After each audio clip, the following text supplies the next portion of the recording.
जय Hind. NIA study hub में आप सभी का स्वागत है दोस्तों। आज पहले तो जो नए हैं उनके लिए मैं बता दूं कि हम इस सीरीज के माध्यम से सीजीपीएससी मेंस का टॉपिक जो है भारतीय संविधान और लोक प्रशासन के पूरे सिलेबस को कवर करने वाले हैं, टॉपिक टू टॉपिक। तो ये तो आपके मेंस के लिए तो वेरी वेरी इंपॉर्टेंट है ही, साथ ही साथ जो हमारे दोस्त, जो हमारे भाई बहन प्रीलिम्स की तैयारी करने वाले हैं, उनके लिए भी ये बहुत ही ज़्यादा बेनिफिशियल होने वाला है। तो ये समझिए, इस क्लास के माध्यम से आपकी प्रीलिम्स और मेंस दोनों की तैयारी बहुत अच्छे से होने वाली है। लास्ट वीडियो को यदि आपने अभी तक नहीं देखा है तो मेरा आपसे रिक्वेस्ट है कि एक बार उसे जरूर देखिए, ताकि आप आज की क्लास से लिंक कर पाएंगे। आज की क्लास में दोस्तों हम संविधान की अवधारणा यानी कि concept of the Indian constitution को समझेंगे, इंडियन कॉन्स्टिट्यूशन के फीचर्स को जानेंगे, वो कौन कौन सी विशेषताएं हैं वो देखेंगे, संविधान के कार्य के बारे में हम जानेंगे। तो देखिए, क्लास तो मेंस के लिए ओरिएंटेड है, क्योंकि ये पूरे जो टॉपिक है वो मेंस में सीधे सीधे पूछे जाते हैं। फैक्चुअल चीज़ें इस क्लास में कम होने वाली है। प्रीवियस वीडियो है उसमें फैक्चुअल चीज़ें ज़्यादा थी। आज आपकी समझने वाली क्लास है, इसको आपको अच्छे से समझना है। तो चलिए आज के सेशन की शुरुआत करते हैं, और हम कुछ कॉन्सेप्ट भी मैं आपको बताऊंगा कि अक्सर क्या होता है मेंस में, जब हम क्वेश्चन को ही समझ नहीं पाते कि क्वेश्चन में पूछा क्या जा रहा है और हम लिख क्या रहे हैं। तो ये दो टॉपिक कंप्लीट करता हूँ, फिर आपको थोड़ा सा डिफरेंस बताऊंगा, ताकि आपके माइंड को भी मैं थोड़ा सा ओपन करने की कोशिश करूंगा कि आप मेंस में जो क्वेश्चन पूछे जाते हैं ना, उस क्वेश्चन के अर्थ को भी आपको समझाऊंगा मैं। ठीक है, तो चलिए देखते हैं। पहले संविधान की अवधारणा में अर्थ हम समझने की कोशिश करते हैं। संविधान शब्द सिद्धांतों का समूह है जो सरकार की व्यवस्था, कामकाज तथा सरकार और लोगों के बीच उनके अधिकारों और कर्तव्यों के संदर्भ में संबंधों को निर्दिष्ट करता है। देखिए, सबसे अच्छी चीज होती है किसी भी शब्द को समझने का ना, आप उसका संधि विच्छेद कर दिया कीजिए। जैसे संविधान का भी आप संधि विच्छेद करेंगे तो ये हमें समझ में आता है कि कुछ ये विधान नियमों से संबंधित चीजें तो हैं, बिल्कुल, है ना। तो इसमें क्या है, एक तरफ है सरकार और दूसरी तरफ है हमारी जनता, यानी कि लोकतंत्र में शामिल होने वाले लोग। तो ये सीधे सीधे ये करता है कि ये सरकारों के बीच, मतलब ये लीजिए कि ये राज्य सरकार है, ये केंद्र सरकार है, तो ये सरकारों के बीच, और सरकार और क्या करते हैं, ये लोगों के बीच उसके संबंध को क्या करता है, सरकार के अधिकारों को, व्यक्तियों के अधिकारों को, सरकार के कर्तव्य को, व्यक्तियों के कर्तव्य को, ये क्या करता है, निर्धारित करने का काम करता है। तो आई होप ये आप बहुत अच्छे से समझ गए होंगे। अब ये तो आपने अर्थ समझा, अब हम इसके देखते हैं परिभाषा को। तो दो फेमस जो परिभाषाएं हैं उनको हम देखते हैं। जैसे वियर, वियर संविधान के एक बहुत ही अच्छे जानकार हैं। इन्होंने लिखा कि संविधान किसी देश की सरकार की पूरी प्रणाली का वर्णन तो करता है और उन नियमों का संग्रह है जो सरकार को स्थापित, विनियमित या नियंत्रित करते हैं। मैंने आपको जैसे पहले ही बताया था कि ये क्या करता है, सरकार की पूरी कार्य प्रणाली का वर्णन करता है और ऐसे नियमों का संग्रह है, समुच्चय है, जो सरकार को स्थापित करता है, सरकार को विनियमित करता है मतलब रेगुलेट करता है, और सरकार को नियंत्रित करता है मतलब उनको कंट्रोल करता है कि भाई आपको काम करना है तो एक सीमित दायरे में काम करना है, आपके जो अधिकार है उसको पार आपको नहीं करना है। तो ये वियर ने समझा दिया। अब गिलक्रिस्ट क्या कहते हैं, गिलक्रिस्ट का कहना है कि संविधान नियमों, कानूनों का वह निकाय है जो सरकार की व्यवस्था, सरकार के विभिन्न अंगों में शक्तियों का वितरण और उन सामान्य सिद्धांतों का निर्धारण करता है जिनके आधार पर इन शक्तियों का उपयोग किया जाता है। मतलब संविधान उन नियमों का एक समुच्चय है, एक निकाय है ना, जो सरकार की व्यवस्था, सरकार के विभिन्न अंग, जैसे सरकार के विभिन्न अंग क्या है, कार्यपालिका है, न्यायपालिका है और विधायिका है, इनके बीच में शक्तियों का वितरण और उन सामान्य सिद्धांतों का निर्धारण करता है जिनके आधार पर इन शक्तियों का उपयोग किया जाता है। तो कार्यपालिका, न्यायपालिका और विधायिका के बीच में शक्ति का क्या करता है, विभाजन करता है और एक दूसरे पर वो दखल ना दे, इनकी क्या करता है, प्रावधानों को यह स्पष्ट करता है। तो ये हो गए गिलक्रिस्ट के हिसाब से। अच्छा, अब मैं आपसे एक छोटा सा क्वेश्चन पूछता हूँ, मेंस में पूछा जाता है और पूछा जाएगा भी, फिर आप मुझे जवाब दीजिएगा कि पहला क्वेश्चन है कि संविधान से आप क्या समझते हैं। दूसरा क्वेश्चन है संविधान का अर्थ बताइए।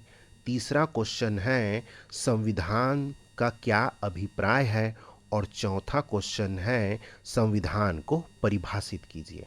ठीक है, ये 4 क्वेश्चन हो गए। इसको एक बार आप पॉज करके अच्छे से देखिएगा। अक्सर मेंस के एग्जाम में बच्चे इन शब्दों में ही कंफ्यूज हो जाते हैं। पहला, लास्ट वाला क्वेश्चन ये पूछ रहा है कि परिभाषित कीजिए। परिभाषित करना है ना, तो अर्थ नहीं लिखना है, अभिप्राय नहीं लिखना है, या आप क्या समझते हैं ये नहीं लिखना है। परिभाषित कीजिए में सीधा सीधा मतलब आता है कि ये आपका, आप कैसे परिभाषित करेंगे ये नहीं पूछ रहा है, वो परिभाषा पूछ रहा है। तो परिभाषा हमेशा आप कोशिश कीजिए कि किसी महान लोगों के द्वारा जब कोई परिभाषित की हुई सेंटेंस रहती है ना, उसे आप लिखने की कोशिश कीजिए। इससे क्या है कि आपका आंसर बहुत ज़्यादा डायनेमिक होगा। पहली बात तो ये। दूसरी बात, जब भी आपसे मेंस में ये क्वेश्चन पूछा जाए कि अर्थ बताइए, ठीक है, आप क्या समझते हैं या इसका अभिप्राय क्या है, ये सीधे सीधे पूछ रहा है कि आप क्या समझते हैं, तो इसका आंसर कभी भी परिभाषा वाले लोगों के अनुसार नहीं लिखना है। ये आंसर ऐसे ही गलत हो जाएगा। नंबर तो देंगे आपको, लेकिन आप क्वेश्चन को नहीं समझ रहे हैं ये चेकर समझ जाएगा कि आपने क्वेश्चन को नहीं समझा। आई होप इस चीज़ों को आप समझ चुके हैं। जैसे आप बोलेंगे तो मैं क्या करूँगा, क्वेश्चन में जितने जो शब्द आते हैं ना, उसके लिए हम एक 10-15 मिनट की क्लास रख लेंगे, ताकि क्वेश्चन को तो आप समझो। जैसे अवधारणा का ही मतलब कुछ लोग नहीं समझते, तो हम क्या करेंगे, 10-15 मिनट की क्लास रख लेंगे। उसमें हम ना मेंस में जो क्वेश्चन आते हैं उनको समझने के लिए हमें क्या स्ट्रेटजी अपनानी है, उसके हिसाब से आपका आंसर क्या होना चाहिए, उसे हम एक क्लास में देखेंगे, यदि आप लोग बोलेंगे तब, नहीं तो फिर हम रहने देंगे। संविधान के कार्य, अब देखिए संविधान क्या क्या कार्य करता है, लेकिन क्या क्या कार्य कर सकता है, ये सीधे आपके 4 मार्क्स के क्वेश्चन बन सकते हैं, 8 मार्क्स के क्वेश्चन बनते हैं। तो क्या क्या कार्य कर सकता है देखते हैं। यह राजनीतिक समुदाय की सीमाएं घोषित और परिभाषित कर सकता है। कर सकता है वर्ड इसलिए लिया गया है क्योंकि देखिए संविधान बहुत कुछ कर सकता है, लेकिन ये डिपेंड करता है कि संविधान सभा संविधान में क्या क्या चीज़ों को रखती है। तो इसीलिए हम कह रहे हैं कि संविधान परिभाषित कर सकता है, राजनीतिक समुदाय की सीमाएं घोषित कर सकता है और परिभाषित कर सकता है। बिल्कुल, जो राजनीतिक दल है, जो राजनीतिक समुदाय है, उनकी सीमाओं को घोषित करता है और उसको परिभाषित कर सकता है। ये हो गया। दूसरा है सॉरी दूसरा हम ये देखते हैं कि संविधान की क्या है, राजनीतिक समुदाय की प्रकृति और अधिकार घोषित और परिभाषित कर सकता है। मतलब जो राजनीतिक समुदाय होते हैं उनकी प्रकृति बता देगा कि मतलब वो किस प्रकृति पर काम करने वाले हैं, है ना। मतलब कई राजनीतिक दलों को क्या किया जाता है कि राष्ट्रीय स्तर के हैं, राज्य स्तर के हैं, इनमें डिफाइन किया जाता है। दूसरा, कभी आप लोगों ने देखा होगा कि कुछ राजनीतिक दल तो बनते हैं, लेकिन बाद में क्या करती है गवर्नमेंट, उसको क्या करती है कि बैन लगा देती है उस पर, कुछ असामाजिक या देशद्रोही काम करने के कारण। तो ऐसे में क्या करती है संविधान, राजनीतिक समुदाय को प्रकृति और उनके अधिकारों को घोषित और परिभाषित कर सकती है। ये काम कर सकती है संविधान। दूसरा, यह नागरिकों के अधिकार और कर्तव्य को घोषित और परिभाषित कर सकता है। बिल्कुल जी, क्योंकि हमारे संविधान ने हमें न केवल मौलिक अधिकार दिए हैं बल्कि हमारे मौलिक कर्तव्यों को क्या किया है, शामिल किया है और हमें बताया भी है। यह देश की धार्मिक पहचान की घोषणा कर सकता है। अब ये बहुत ही इंपॉर्टेंट है क्योंकि हमारे संविधान में बता दिया गया है कि भारत की प्रकृति कैसे है, धर्मनिरपेक्ष प्रकृति है। मतलब हमारी धार्मिक पहचान को उसने क्या किया, निर्धारित कर दिया। मतलब भारत देश का कोई भी आधिकारिक धर्म नहीं है, देश का धर्म नहीं है, आधिकारिक धर्म नहीं है। मतलब जितने भी मुस्लिम कंट्रीज हैं उनके संविधान में आप लोगों ने देखा होगा, जब भी वो संविधान बनाए उनके संविधान में सीधे सीधे डिफाइन कर दिया गया है कि वो एक इस्लामिक कंट्री है। दैट मीन्स उनका धर्म ही घोषित कर दिया गया है आधिकारिक रूप से। तो ये चीज़ें क्लियर हो गई। अब ये क्या करता है, देश के सामाजिक, आर्थिक और विकासात्मक लक्ष्यों के लिए प्रतिबद्ध कर सकता है। यानी कि देश को, मतलब सीधे सीधे आप देखिए कि जो हमारे राज्य के नीति निदेशक तत्व है ना, उनके माध्यम से संविधान ने यह तय कर दिया है हमारे सरकारों को कि आप जो भी सामाजिक काम करेंगे उसके लिए उन्होंने टारगेट दे दिया है। हम उसको बहुत डिटेल में समझेंगे उस क्लास में। आर्थिक विषयों को क्या करना है उसके लिए उन्होंने लक्ष्य निर्धारित कर दिया है और क्या क्या विकास के काम करने हैं ये लक्ष्य निर्धारित कर दिया है। तो एक वर्ड में कहूँ तो ये संविधान के जो कार्य हैं ये आपके एग्ज़ाम के पॉइंट ऑफ व्यू से वेरी वेरी इम्पॉर्टेंट है भाई। इसको तो आपको फिंगर टिप में रख लेना है, वेरी वेरी आईएमपी है। ठीक है, ये हो गया संविधान के कार्य।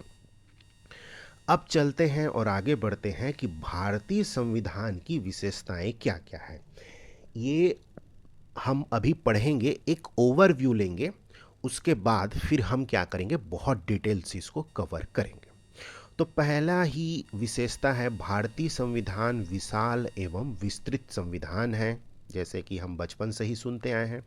तो इसमें कुछ कुछ पॉइंट आप लिख सकते हैं। जब मेंस में ये सीधे 15 नंबर के क्वेश्चंस में पूछे जाते हैं, 10 नंबर के क्वेश्चंस पूछे जाते हैं, तो सीधे आप पॉइंट लिखिए और थोड़ा सा उसको ब्रीफ कर दीजिए, डील कर दीजिए। भारत का संविधान विश्व का सबसे बड़ा लिखित संविधान है। क्यों? क्योंकि मूल संविधान में 395 अनुच्छेद थे, 22 भाग थे, 6 अनुसूची थी। अब वर्तमान में क्या है, तो वर्तमान में लगभग 470 अनुच्छेद, 25 भाग और 12 अनुसूची है। देखिए यहाँ पे लगभग मैंने इसलिए लिखा क्योंकि जब भी आप मेंस में कोई भी संख्या लिखे उसके पहले लगभग लगा दीजिए, तो ये आपका आंसर चेक करने वाला भी समझ जाता है कि आप कितने समझदार हैं। क्यों? क्योंकि यदि आपने लगभग नहीं लगाया और 470 अनुच्छेद सीधा लिख दिया, तो क्या वर्तमान में 470 अनुच्छेद है ही क्या? ये आपने पहले ही डिफाइन कर दिया कि 470 ही अनुच्छेद है, लेकिन लगभग लगा दिया तो कुछ प्लस माइनस हो सकते हैं। ये चेकर आपसे ये उम्मीद रखता है कि इतनी समझ तो आपको होनी चाहिए। ठीक है, अब भारत का जो संविधान है विशाल और विस्तृत संविधान है, इसके कारण क्या क्या हो सकते हैं। तो देखिए, भारत की विशाल भौगोलिक स्थिति, मतलब क्षेत्रफल की दृष्टि से भारत एक बहुत ही बड़ा देश है, इसलिए हमारा संविधान क्या है, विस्तृत हो गया है।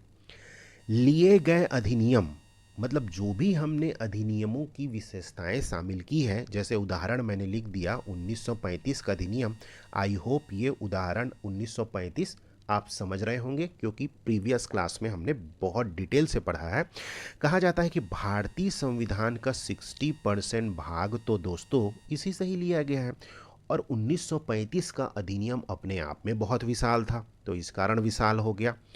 दूसरा बहुत ही कॉन्सेप्चुअल रीज़न है, वो है भारत का संविधान संघ व राज्य दोनों के लिए है। देखिए कुछ देशों में क्या होता है, जो संविधान होते हैं वो देश के लिए अलग होते हैं और राज्यों के लिए अलग होते हैं। लेकिन हमारा जो संविधान है वो देश के लिए और राज्य दोनों के लिए सेम है। मतलब जितने भी हमारे राज्य हैं और केंद्र शासित प्रदेश हैं, उन सभी के लिए एक ही संविधान बनाया गया है और वो है भारतीय संविधान। तो ये 3 रीज़न आपसे मेंस में पूछे जा सकते हैं कि क्या कारण है कि भारतीय संविधान इतना विशाल और विस्तृत है। तो थोड़ा थोड़ा आप इसको डील कर दीजिएगा। ये हो गया पहला कॉन्सेप्ट, बहुत अच्छे से क्लियर। एंड देन सेकेंड में आते हैं लिखित संविधान। भारत का संविधान दोस्तों लिखित संविधान है। तो देखिए, भारतीय संविधान लिखित संविधान है। अब इसमें जहाँ भी आप कुछ चीज़ों में फंसते हैं ना, तो मैं आपको एक छोटा सा हिंट देता हूँ कि वहाँ पे ना आप कंपैरिजन कर दिया कीजिए। ठीक है, अब लिखित संविधान है तो वही चीज़ों को आप बता सकते हैं कि भाई इतने अनुच्छेद है, इतने भाग है, इतने अनुसूचियाँ हैं। लेकिन थोड़ा सा आपकी मैच्योर आंसर को अगर आपको दिखाना है तो क्या करिए, आप आंसर के साथ ना थोड़ा सा कंपैरिजन कर दीजिए कि देखिए, ब्रिटेन का संविधान परंपराओं एवं प्रथाओं पर आधारित एक अलिखित संविधान है।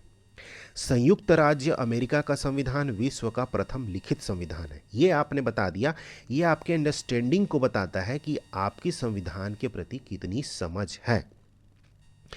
बहुत सारे बच्चों के माइंड में या बहुत ये एक डाउट हमेशा आता है कि सर ब्रिटेन का संविधान लिखित नहीं है तो कैसे याद करते होंगे, वो कैसे देखते होंगे कि कोई भी प्रावधान लागू करना होता है तो ये बहुत ज़्यादा कंफ्यूजिंग वर्ड होता है। और ये आपका समाधान मैं इस नोट के माध्यम से करता हूँ ताकि कोई भी चीज़ें आपसे नहीं छूटनी चाहिए।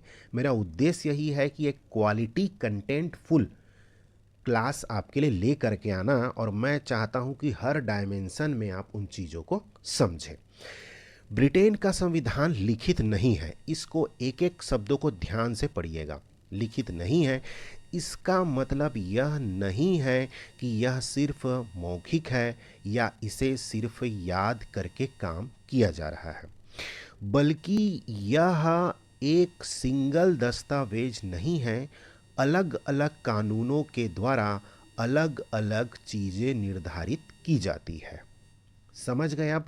मतलब क्या है कि उनके पास कानूनों का एक संग्रह है। मान लीजिए कि एक बुक ए है, एक बुक बी है, और वैसा ही डिफरेंट टाइप्स के उनके पास कानूनों की संग्रह की बुकें हैं। तो ये क्या करते हैं, इन सब के माध्यम से वो क्या करते हैं, प्रावधानों को निर्धारित करते हैं। उनके पास सिंगल एक संविधान नाम से बुक नहीं है।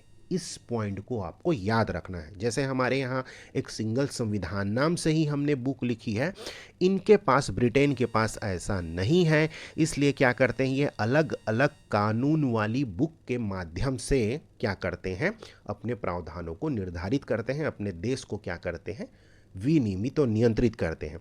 इसीलिए कहा जाता है कि ब्रिटेन का संविधान लिखित नहीं है। अब इस कॉन्सेप्ट को आपने बहुत अच्छे से समझा, बहुत अच्छे से जाना। तो आई होप अब किसी को बताने में या इंटरव्यू में ही आपसे पूछ दिया जाएगा कि ब्रिटेन का संविधान लिखित नहीं है, इसके बारे में आप क्या जानते हैं।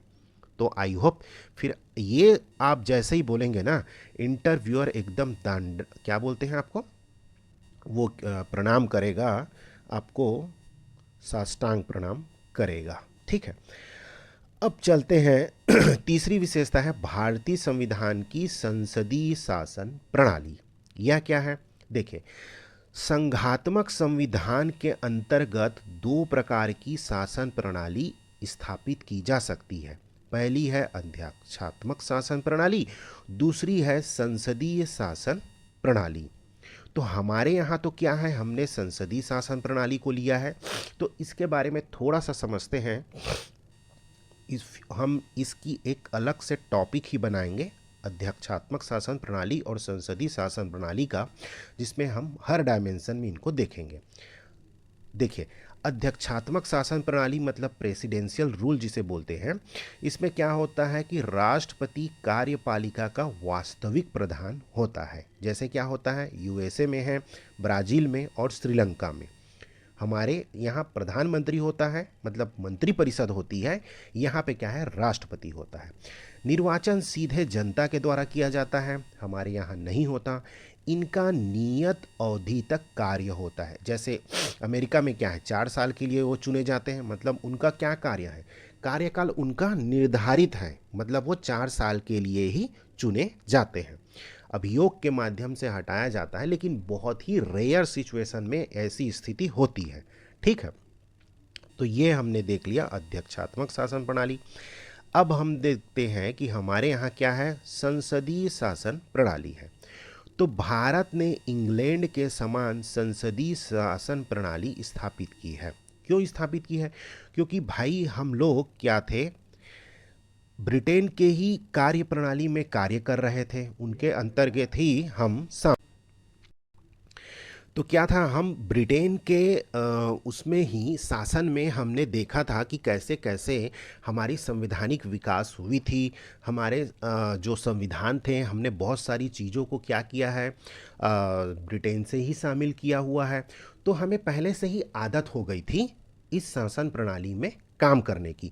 तो इसीलिए हमने क्या किया, अपने सुविधा के अनुसार से संसदीय शासन प्रणाली को ही अपना लिया, क्योंकि 1773 से ही तो हम इसकी आदत हो गई थी ना हमें।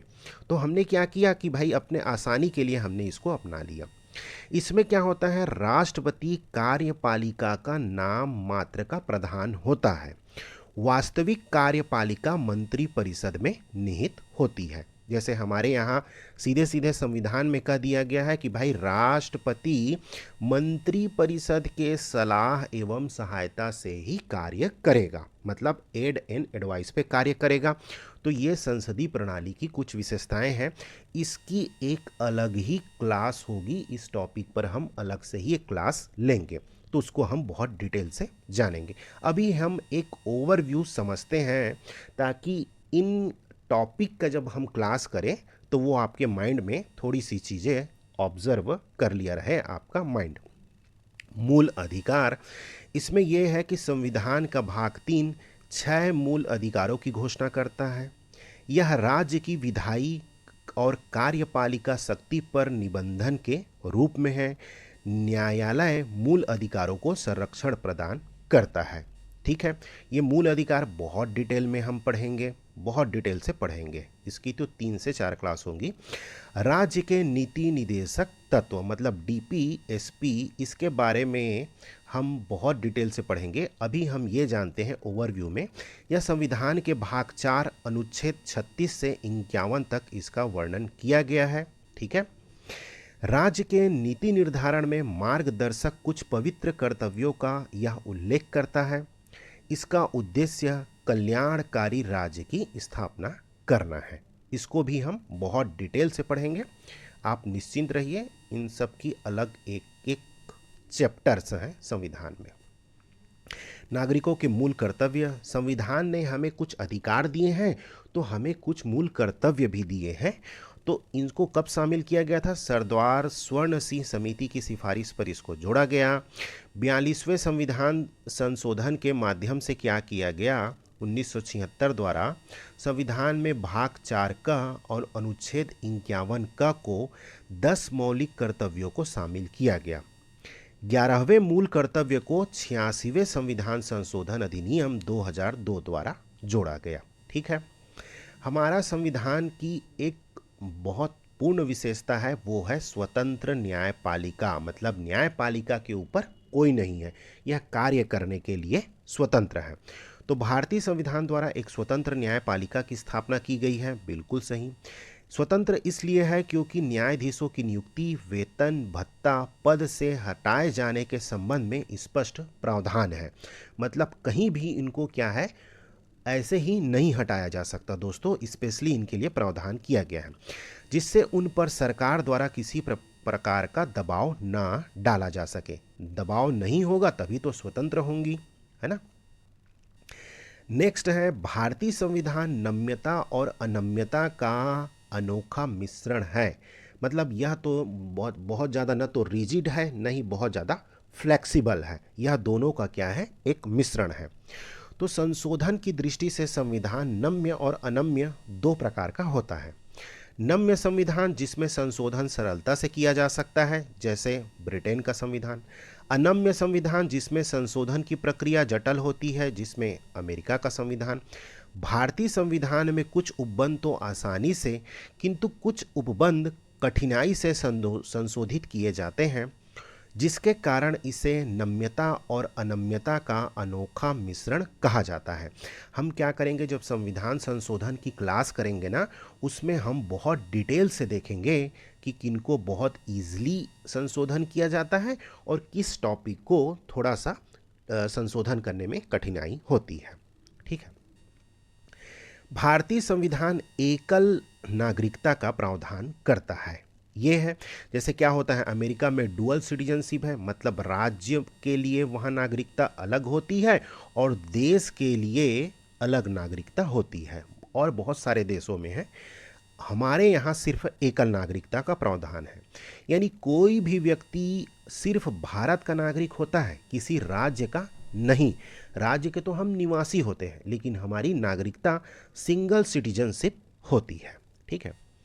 अगला हम देखें तो वयस्क मताधिकार हमारे यहाँ संविधान की प्रमुख विशेषता है। भारत में प्रतिनिधियों के निर्वाचन हेतु वयस्क मताधिकार प्रणाली को अपनाया गया है। मूल संविधान में मताधिकार की न्यूनतम आयु 21 वर्ष निर्धारित थी। किसमें? मूल संविधान में। मूल संविधान किसे मानते हैं? मतलब जिस दिन लागू हुआ 26 जनवरी 1950 को। लेकिन उसके बाद से संशोधन प्रारंभ हुए, तो अब 61वें संविधान संशोधन 1989 के द्वारा मताधिकार की न्यूनतम आयु 18 वर्ष कर दी गई। मतलब देखिए कब, 1950 के बाद कब हुआ? 1989 में हुआ, मतलब काफ़ी लेट हुआ। राइट टू वोट यानी मत देने का अधिकार संवैधानिक अधिकार है। इसमें भी हम क्या करेंगे, जब निर्वाचन वाला चैप्टर पढ़ेंगे ना, तो इसको हम डिटेल से कवर करेंगे। संविधान की सर्वोच्चता, अब ये थोड़ा सा कॉन्सेप्चुअल है दोस्तों, बहुत ही अच्छा टॉपिक है। अक्सर पूरे संविधान को पढ़ने के बाद भी बच्चे समझ नहीं पाते, लेकिन इसका मतलब क्या होता है। देखिए, भारतीय संविधान सर्वोपरि है क्योंकि संविधान ने ही संसद को बनाया है। इस टॉपिक को, इस शब्द को आप बहुत ध्यान से समझिएगा। हमारे यहाँ क्या हुआ कि भारतीय संविधान सभा पहले बनी है ना, इतने लोग भारतीय संविधान सभा मिलके बना लिए, और इन्होंने ही क्या बनाया, हमारे यहाँ संविधान का निर्माण किया। और संविधान में ही क्या हुआ, संसद को बनाने की क्या की गई, क्रियाविधि बता दी गई। मतलब संविधान में यह बताया गया कि भारतीय संसद कैसे बनेगा, भारतीय संसद के कौन कौन से भाग होंगे, इसका वर्णन किस में किया गया है भाई, हमारे संविधान में किया गया है। तो इस हिसाब से संविधान ने ही क्या किया है, संसद को बनाया है। उसका प्रावधान किस में है? संसद का प्रावधान संविधान में है। इसलिए भारत में संविधान सर्वोच्च है। मतलब भारत में संविधान के ऊपर कुछ भी नहीं है। ये आप बहुत अच्छे से समझ चुके हैं। सरकार के सभी अंग कौन कौन से हैं? सरकार के अंग कार्यपालिका है, विधायिका है, न्यायपालिका है। इसी से अपनी शक्तियां प्राप्त करते हैं। ठीक है, किससे प्राप्त करते हैं भाई? संविधान से प्राप्त करते हैं। तो ये क्या हो गई, संविधान ही सर्वोच्च हो गई, न कि मंत्रिपरिषद कैबिनेट सर्वोच्च है हमारे यहाँ, और न ही क्या है क्या बोलते हैं आपके जो विधायिका और कार्यपालिका, वो सभी क्या है, सर्वोच्च नहीं है। ये सभी क्या है, संविधान से ही शक्तियाँ प्राप्त करते हैं। आई होप यहाँ तक आप समझ गए होंगे। दूसरी ओर ब्रिटेन में संसद सर्वोच्च है, क्यों? और देखते हैं, यूएसए में न्यायपालिका सर्वोच्च है। ब्रिटेन में संसद सर्वोच्च क्यों है? क्योंकि ब्रिटेन में संसद पहले बना था, फिर संसद ने ही संविधान बनाया, इसलिए संसद सर्वोच्च है। ये अक्सर इंटरव्यू में ये क्वेश्चन पूछे जाते ही हैं कि इसके बारे में आपका क्या समझना है, आप थोड़े से समझाइए। तो ये आपने अगर तीनों पॉइंट ऑफ व्यू से बता दिया ना दोस्तों इंटरव्यूअर को, तो ये बिल्कुल साष्टांग प्रणाम करेंगे आपको। क्योंकि अक्सर जो बच्चे जानते तो हैं लेकिन चीज़ों को समझते नहीं हैं, तो इस पॉइंट ऑफ व्यू से आपने बहुत डिटेल से समझ लिया है। अक्सर पूरा एग्ज़ाम क्रैक करने के बाद भी बच्चे इस चीज़ को नहीं समझते हैं और इस चीज़ को आपने पहले ही समझ लिया। संकटकालीन प्रावधान हमारे संविधान की सबसे अच्छी विशेषता है कि हमने संकटकालीन प्रावधान रखे हैं। 3 प्रकार के संकट काल का उल्लेख किया गया है। युद्ध या बाहरी आक्रमण या सशस्त्र विद्रोह की स्थिति उत्पन्न होने पर अनुच्छेद 352, राज्यों में संवैधानिक व्यवस्था के भंग होने पर अनुच्छेद 356, वित्तीय संकट के उत्पन्न होने पर अनुच्छेद 360। इस तीनों का क्या होगा हम एक डिटेल्ड क्लास करेंगे, ये सिर्फ ओवरव्यू है। फिर भारतीय संविधान के स्रोत हम देखते हैं कि भारतीय संविधान में एक्चुअल में किन किन स्रोतों को शामिल किया गया है। तो भारतीय संविधान पर सर्वाधिक प्रभाव भारत शासन अधिनियम 1935 का पड़ा है, जो आपने पहले ही प्रीवियस क्लास में देख लिया है। अब भारतीय संविधान एवं अन्य देशों से ग्रहण किए गए प्रमुख प्रावधान इस प्रकार हैं। इसके लिए मैं क्या करूँगा, आपको ना काफ़ी बहुत सारे हैं और ये प्योरली फैक्चुअल है, तो मैं क्या करूँगा एक लिस्ट बना करके आपको दे दूँगा, ठीक है। इसमें आप उसको बहुत अच्छे से पढ़िएगा। जैसे ही मैं इसको अपलोड करूँगा ना, साथ में आपके लिए क्या करूँगा, मैं इसके प्रावधानों की एक पूरी लिस्ट बनाया हुआ है, उसको हम क्या करेंगे टेलीग्राम चैनल में अपलोड आपके लिए कर देंगे, क्योंकि वो प्योरली फैक्चुअल है, उसमें बताने के लिए कुछ नहीं है, वो तो भाई आपको याद करना है, ठीक है। यहाँ तक हमने विशेषताएं देख ली। दूसरा होता है कि अक्सर बच्चे इसमें कंफ्यूज होते हैं कि सर संविधान में जो अनुच्छेद आता है ना वो क्या होता है बता दीजिए, अनुसूची क्या होती है वो बता दीजिए, और धारा क्या होती है वो बता दीजिए। तो थोड़ा सा हम इसमें डिस्कस करते हैं ताकि ये चीज़ें भी आपसे बिल्कुल ना छूटें। इस डायमेंशन में भी हम क्या करते हैं कवर कर लेते हैं। चलिए, धारा क्या होती है।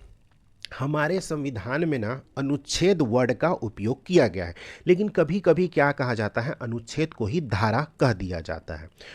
तो जब संख्याएं बढ़ते हुए क्रम में आगे बढ़ती हैं तो उसे सिंपली क्या कह दिया जाता है, धारा कह दिया जाता है।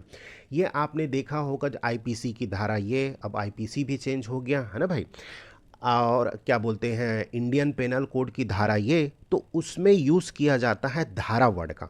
लेकिन संविधान को, हमारे यहाँ संविधान सर्वोच्च है और संविधान को क्या कहा जाता है, मतलब इसको हमें दूसरे से कुछ अलग बताना है, इसलिए हमने इसमें क्या वर्ड यूज़ किया है, अनुच्छेद। तो अनुच्छेद किसे कहा जाता है, किसी विषय पर थोड़े किंतु चुने हुए शब्दों में अपने विचार प्रकट करना। जब भी हम अनुच्छेद पढ़ते हैं तो क्या होता है, मुश्किल से 2-3 लाइनें हैं, उस मुश्किल से एक लाइन ही लिखा होता है ना, किसी किसी में 2-3 लाइन भी लिखे होते हैं। तो किसी विषय पर थोड़े किंतु चुने हुए शब्दों में अपने विचार प्रकट करना ही क्या कहलाता है, अनुच्छेद कहलाता है।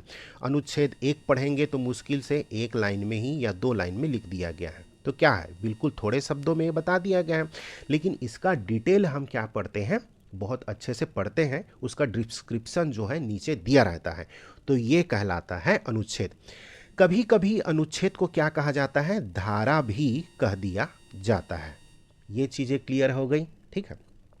अनुसूची, अनुसूची का मतलब होता है कि विषयों को सूची या सूचीबद्ध करना। जैसे हम जो भी अनुसूची पढ़ेंगे ना, 12 अनुसूची है, तो हम उसमें देखेंगे कि क्या कहा जाता है, विषयों को उसमें सूचीबद्ध कर दिया गया है। अच्छा, संविधान में अनुसूची का प्रावधान क्यों किया गया, इसका रीज़न भी जान लेते हैं। देखिए, संविधान में दिए गए जानकारी की अतिरिक्त ऐसी जानकारी जिसे संविधान एवं अनुच्छेद के अंतर्गत दिया जाना संभव नहीं था। क्यों संभव नहीं था, ताकि संविधान और विस्तृत ना हो जाए। भाई भारतीय संविधान ऐसे ही बहुत ज़्यादा विस्तृत है, और हम उसके नीचे में उस विषय से संबंधित और अतिरिक्त जानकारी डाल देते तो ये और भी ज़्यादा विस्तृत हो जाता। और इसी दृष्टिकोण से भारतीय संविधान में क्या किया गया कि अनुसूची को संविधान के अंत में रखा जाता है और रखा गया हुआ है, ठीक है। तो जैसे क्या करते हैं, आप बुक में देखिएगा लास्ट पेज में शब्दावली दी रहती है ना। ये समझिए कि वैसा ही भारतीय संविधान के अंत में अनुसूची दी हुई है। शब्दावली में आप देखेंगे कि शब्दों को बहुत डिटेल से डिस्क्राइब किया रहता है, उल्लेख किया रहता है, वैसे ही भारतीय संविधान में अनुसूची है। उदाहरण के लिए देखें तो अनुसूची 4 में जो प्रक्रियाएं दी गई है, राज्यसभा में राज्यों की प्रतिनिधित्व के संबंध में है। ये जानकारी अनुच्छेद 82 के तहत दी गई है, लेकिन पूरी प्रक्रिया क्या दी गई है, अनुसूची 4 में बताई गई है। आई होप आप क्लियर हो गए कि भाई जो अनुच्छेद 82 में जो प्रावधान बताए गए हैं ना, उसकी पूरी प्रक्रिया 82 में नहीं लिखी गई है, वो सिर्फ बता दिया गया है। और वो पूरी प्रक्रिया किस में दी हुई है, अनुसूची 4 में बता दी गई है। तो इस हिसाब से अनुसूची का आप जो मायने हैं उसको आपने बहुत अच्छे से समझ लिया। अक्सर क्लासों में इसके बारे में डिटेल से डिस्कशन नहीं किया जाता है, लेकिन मेरा उद्देश्य है कि आपको एक क्वालिटी फुल और कुछ भी ना छूटे। मेरा मकसद ये नहीं है कि आप इसको 30% पढ़िए, 40% पढ़िए। मेरा मकसद ये है कि जब भी आप इस PDF को पढ़ेंगे ना, तो कोई भी डायमेंशन या कोई भी डाउट आपसे बिल्कुल ना छूटे। मेरा यह मोटिव होता है, मेरा यह उद्देश्य होता है। तो आई होप इसको आपने बहुत अच्छे से जाना, न केवल जाना बल्कि बहुत अच्छे से आपने एक एक पॉइंट टू पॉइंट को बहुत अच्छे से समझ लिया है। ये आपके prelims as well as mains के लिए तो बहुत ही ज़्यादा इम्पॉर्टेंट है। और यदि लगता है कि सर हमारा ये डाउट है, तो आप बिल्कुल फ्रीली हैं कि आप कमेंट करके इसके बारे में कुछ भी डाउट होगा तो आप इसको बारे में पूछ सकते हैं। ये आपके मेंस के लिए हमने बहुत ही डिटेल में बना दिया है, ताकि आपको अब कहीं से कंटेंट ढूंढने की दिक्कत नहीं होगी। सीधे आप इसका PDF कराइए और उसके बाद क्या करिए, याद करिए और लिखने की कोशिश करिएगा। ठीक है। 10 क्लास के बाद मैं ये कोशिश करूंगा, जब तक आपका प्रीलिम्स का रिजल्ट भी आ चुका रहेगा, तब हम क्या करेंगे, आपको पर डे एक क्वेश्चन देंगे हिंदी और इंग्लिश में, ताकि आप डेली क्या करें, लिखने की प्रैक्टिस आपकी होती रहे। अक्सर क्या करते हैं बच्चे, लिखते नहीं हैं और लास्ट में बहुत बड़ी दिक्कत हो जाती है। जानते तो बहुत हैं लेकिन एग्ज़ाम हॉल में लिख नहीं पाते। और लिटरली मैं आपको बताऊं, ये एग्ज़ाम लिखने से ही सिलेक्शन आपका होगा दोस्तों, नहीं लिखेंगे तो सिलेक्शन नहीं होगा। ठीक है। तो आई होप इसको हमने क्या किया, अपने टेलीग्राम चैनल जिसका नाम है NIA स्टडी हब, इसमें हमने इसको अपलोड कर दिया होगा जब तक आप इस वीडियो को देखते होंगे। तो thank you so much. Next session में हम प्रस्तावना से संबंधित टॉपिक को देखेंगे और प्रस्तावना के एक एक वर्ड को बहुत डिटेल से देखेंगे, बहुत डिटेल से समझेंगे। तब तक के लिए अपना बहुत ख्याल रखिएगा। जय हिंद दोस्तों।